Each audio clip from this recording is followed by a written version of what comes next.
السلام عليكم ومرحبا بكم معايا في فيديو جديد على قناتكم عالم ميار. كنتمنى تكونوا بصحه جيده في افضل الاحوال. في الفيديو ديال اليوم تحت الطلب ديالكم غادي نتقاسم معكم لابيش بدون جيلاتين. كنتو كتار اللي كطلبوا مني وصفات بلا جيلاتين، فانا سبق ونزلت معكم اكثر من وصفه او لا اونطرومي ما فيهاش الجيلاتين، وهذه من بين الوصفات الحصريه اللي كنت شاركه معكم بكلاصاج احمر جد لامع. الى حبيتوا الوصفه ان شاء الله نشاركها معكم في الفيديو القادم. بالنسبه لهاد لابيش عندنا بمذاق الشوكولاتة ومذاق الفواكه الموسمية. دابا متوفر عندنا البرتقال، فواحد المذاق اللي جد جد جد رائع. كيف ما غادي تشوفوا غادي تكون فيها اكثر من طبقات. عندنا طبقة الجينواز، طبقة ديال لاموس الشوكولات، طبقة ديال الكاناش الشوكولات، طبقة ديال الكولي ديال البرتقال، واخيرا عندنا الكلاصاج. واحد الميلونج كيجي رائع. هاد الوصفه ضروري تجربوها ان شاء الله. فهنا باينين طبقات اكثر. كنتمنى ان الفيديو ديال اليومين الاعجاب ديالكم، وباش الفيديو يوصل لعدد كبير ديال الناس وتعمل فائده ما تنساوش اللايك، راه جد جد مهم. نخليكم مع تتمه الفيديو، فرجه ممتعه. نبداو على بركه الله. اولا غادي نحتاجو غير جوج بيضات يكونوا بطر شحال هاد الغرفه. فهنايا ما غاديش نديرو جينواز كبيره، هنا محتاجين غير فواحد طرونش ديال الجينواز. كنضيف لها جوج معالق ديال السكر سنيده مع واحد القبيصه د الملحه. كذلك ممكن تضيفوا الفاني، وكنطرب الكل مزيان. انا دائما الفاني كنضيف واحد نص علبه ديال سكر فاني مع سنيده وكنخدمهم من الاول. كيف ما كتعرفوا الجينواز خاصنا نخدموا البيض مع سكر سنيد على الاقل واحد 10 دقائق حتى كيتضاعف الحجم ديالو بزاف وكيبيض اللون. من داك اللون الصفر كيولي بيض والفوليوم كيكون فيه كتير، وكنحصلوا على واحد المنقار د العصفر كيف ما كتشوفوا.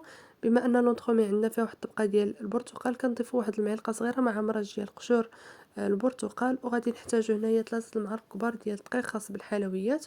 كنضيفوه على دفعات وكنحركو من الاسفل للاعلى بالطريقه المعتاده باش ما يهبطلناش الخليط. في هذا الوقت كنكون شاعله الفران العافيه من الفوق ومن التحت. غير كندخل الكميه الاولى ديال الدقيق، كنبقى نضيف الكميه الثانيه حتى كنسالي الكميه ديال الدقيق اللي عندي كامله. هنا غادي نحتاجو 2 المعالق كبار ديال الزيت النباتيه، وكنحرك من الاسفل الاعلى حتى هي كنضيفها على 2 نتاع الدفعات حتى كنحصلوا على واحد الخليط كيف ما كتشوفوا كيكون ما ثقيل ما خفيف. وفاش كندوزو هكايا بالسباتول كيبقى داك الخيط ما كيتقطعش. صافي هنا كندوزو اللاطه اللي كنلبسها بورق الطهي، وكنحاول نوضع الخليط ديال الجينواز بواحد الشكل اللي طولي كيف ما كتشوفوا. هاد الكميه ديال 2 ديال البيضات خرجت لي 2 القطع ديال الجينواز اللي كيتستعملوا في لابيش. كيف ما كتشوفوا هنايا كنحاول نسرحها بواحد الشكل اللي تكون متساويه. وباش نحصلوا على واحد الكروكون اولا واحد الكروسيون اللي يعطينا القرمشه، غادي نحتاج هنايا تقريبا واحد 80 غرام ديال الكركاع اللي كنكون منقيه مهرمشاه كيف ما كتشوفوا. كنحاول نوزعو على الوجه، وكندخل اللاطه الفران اللي كتكون العافيه من الفوق ومن التحت درجه الحراره 170. ضروري ما كتردوا معاها البال. تقريبا كتاخد معنا ما بين 8 حتى ل 12 دقيقه حتى كتحمر، كتاخد واحد اللون ذهبي كيف ما كتشوفوا. انا حيد دوك الجناب اللي كيكونوا شويه قاصحين. وهنايا غادي ناخد المول ديال لابيش. كنحاول انني نعبر الطول كيف ما كتشوفوا والعرض ديالو بواحد القطعه من ورق الطهي. دائما لابيش ما قطعه الجينواز في لابيش ما كنديروهاش يعني ساده الوجه كامل، كتكون شويه ناقصه واحد سنتيم من الجناب، يعني واحد 2 سنتيم، باش هكايا كتشد لنا فيها لاموس ديالنا مزيان وكيجي شكل لابيش زوين. هنا غير بداك يعني عطيتكم فكره انكم غير بابي كويسون نيت لي طيبت فيه. قطعت واحد الجنب كنقي هو اللي رسمت به وخديت به العبار. كيف ما قلت لكم هاد الجينواس خرجت لي 2 ديال القطع، وحده غادي نستعملها والاخرى غادي نغلفها. بالنسبه لاخواتي اللي كيسولوني واش ممكن تحتفظوا بالجينواز، راه كتحتفظوا بها كتحطوها في الفريغو، فاش كتحتاجوها كتجبدوها تخدموا بها. هنايا كفكره باش ديروا لانسيغ تجي الوسط وتجي باينه، غادي تاخذوا ديك الاسطوانه اللي كتجي مع بابي الومنيوم اولا بابي اليمونتير. كنقطع منها واحد الجزء كيف ما كتشوفوا، وكنحاول انني ناخذ العبار ديالها لداخل بورق الومنيوم. راه العمليه جد سهله. كاين هذا المول راه كيتباع الثمن ديالو ما بين 20 ولا 25 درهم. انا هنايا عطيت فكره للاخوات اللي ما متوفرش عندهم وبغاو حتى هما يديروا هذه الطريقه، راها جد عمليه. هنا من بعد ما صايبتو كندوز نحضر لانسيغ ديال البرتقال. كنحتاج فيها هنايا كاس ديال عصير الليمون تقريبا واحد 150 غرام، وكنضيف له هنايا سكر سنيده عندي 60 غرام سكر حبيبات. كنضيف غير 30 غرام و30 غرام غادي نضيف لها 7 غرام ديال البيكتين. تمشيو عند صحاب الحلويات كتقول لهم عطيني البيكتين، راه كيتباع بالعبار. كتاخدي الكميه اللي بغيتي 10 دراهم 15 درهم على حسب نتي وشحال بغيتي. هنا كنخلطو مع سنيده لاننا الا ضفنا البيكتين مباشره على الحاجه سخونه يعني اي انسيت بغيتو تصايبوها بغيتو ديروا لها البيكتين راه كتحجر لكم وكتكركب. ضروري ما كتضيفوها مع سنيده، عاد كنضيفوها لداك العصير البرتقال من بعد ما كيكون جاب الغليه، وكنضيفوها بحال الشتا كيف ما كتلاحظوا بواحد الطريقه اللي خفيفه، وحنا كنحركو حتى طلع فيه الغليه واحد جوج مرات كيبدا القوام ديالو يتقال. غادي نحبس، ودائما التحراك ضروري ما تحركوا بسرعه باش ما يتكتل لكمش. هنا كيف ما كتشوفوا راه القاع ما تلصقش، يعني ضروري تبقاو تحركوا مزيان. وكنجي مباشره نصبو في داك المول اللي صايبنا ديال الالومنيوم. واحد الملاحظه، انا درت 7 غرام حيت بغيت داك الكولي فاش تبرد شويه لا طارت يجي باين وسايح. بغيتوه نتوما يجي عاقد مزيان وشاد راسو، ممكن تضيفوا حتى ل 9 غرام. كيف ما كتشوفوا راه دغيا كيجمد وكيشد راسو. هذا هو اللي كنصايبوا به الحلقومه الا تتعرفوها، اولا لاباط فخوي. وهنايا تقريبا بعد مرور واحد نص ساعه راه دغيا كيشد راسو، حطيته في الثلاجه. غادي ندوز نضيف واحد الطبقه تانية واللي هي اختياريه غاناش الشوكولات اللي غادي تحتاجوا فيه نص كاس ديال الكريمه مع 4 كاس ديال شوكولاته نوعيه جيده، او ما يعادل 70 غرام ديال الكريمه مع 50 غرام ديال شوكولاته نوعيه جيده. انا هذا راه كنبقى عندي هو اللي كنت كلاصيت به لونطرومي اللي سبق وشاركتها معكم، او لا بيش اللي سبق وشاركتها معكم اللي بدون جيلاتين حتى هي. كنضيف واحد الطبقه اللي خفيفه وكنخليو حتى كتشد راسها، وكندخلوها للثلاجه. من بعد كنحطوها في المجمد واحد ساعتين حتى كيشدوا راسهم دوك الطبقات مزيان. وكندوزو نحضروا الطبقه الثالثه واللي هي لاموس الشوكولات بلا جيلاتين. بالنسبه للاموس الشوكولات ممكن تعوضوها بلاموس الشوكولاته بالحليب، لكن خصكم تطوبلوا الكميه الشوكولاط بالحليب باش تشد مزيان، حيت زبده الكاكاو اللي عندنا في الشوكولاته السوداء هي اللي كتخلي داك الكريمه تجي عاقده وشاده راسها. كنوضع 180 غرام ديال الحليب حتى يسخن مزيان، وغادي نحتاج اصفر 3 بيضات كنضيف لهم 2 معالق كبار نتاع سكر سنيده ما يعادل 50 غرام. وكنخدم اصفر البيض مزيان مع سنيده كيف ما كتلاحظوا حتى غادي يتفتح اللون ديالو. كنحس بحبيبات السكر ما بقاوش بهذا الشكل.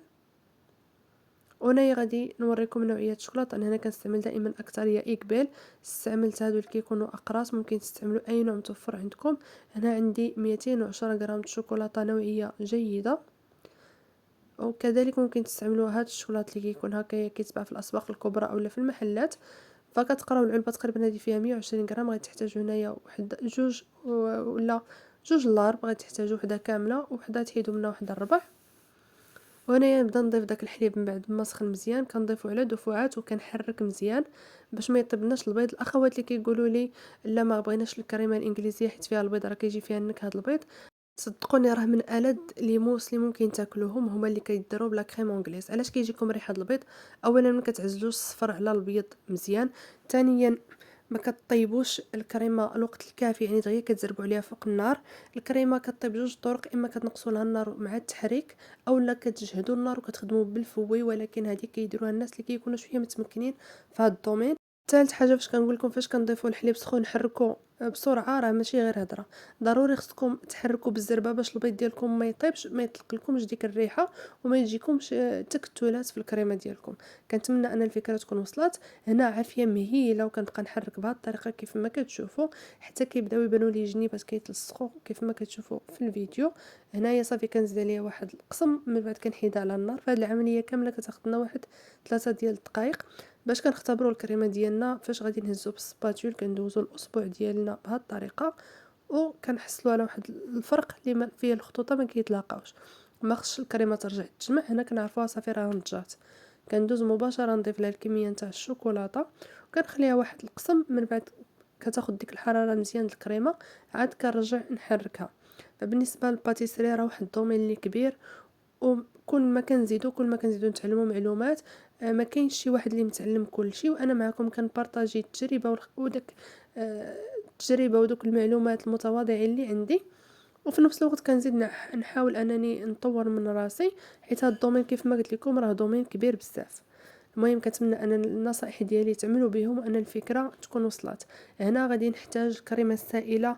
عندي 180 غرام د الكريمه السائله، ممكن تستعملوا حتى 200 غرام. ضروري كطلعوها غير ميمونطي نصف تطليعه، الا طلعتوها اكثر غتجيكم الكريمه ديالكم كتلصق في اللها، يعني ما كتكونش اونكتيوز، ما كتكونش ليس. وكنختبروا الخليط الكريمه الانجليزيه مع الشوكولاته، خصو يكون دافي اولا بارد بدرجة حرارة الغرفة، وكنبداو نخلطو كيف ما كتشوفوا. وكنكونوا حصلنا على اون موس بافاغواز شوكولا نوار كيف ما قلت لكم، ممكن تردوها بالحليب. كنخليوها على جنب وكنبداو عمليه المونتاج اللي غادي نحتاجو فيها المول ديال لابيش. كذلك غادي نحتاجو هذا الورق نتاع السبيرال، راه متوفر في المكتبات، كيدير الثمن ديالو ما بين درهم ونص حتى 2 دراهم. كذلك متوفر كيكون رولو كبير عند الناس اللي كيبيعوا لوازم الحلويات. كنديروا الطبقه الاولى ديال لاموس شوكولا كيف ما كتشوفوا، راه دغيا كتشد راسها وكتعقد. واخا ما مستعملينش فيها الجيلاتين، كنحاول انني نوضع واحد الكميه اللي كبيره وكنحاول نسرحها مع الجناب بهذه الطريقه. وضروري ما نخليو كميه في الوسط، يعني الجناب كنديروا طبقه خفيفه والوسط كتكون الكميه الكبيره.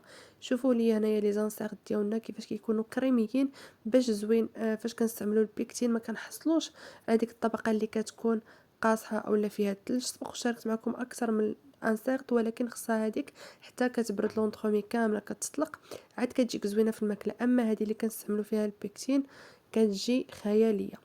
وإلا بغيتو شرح أكتر على مادة البيكتين خليوها لي تحت في التعاليق نشاركها معكم، لأن هي ما كتجيش في كاع لي زانسيغ ممكن أنكم تستعملوها، كتجي غير مع بعض واحد الأنواع فقط. فأنايا من بعد ما كندير لانسيغت في الوسط كنحاول نجيبها في الوسط مقاده، كندير الطبقة اللي بقات لي ديال لاموس وكنسد بالطبقة د الجينواز، كنضغط مزيان باش تلبس ليا مع الجناب بلاموس الشوكولات.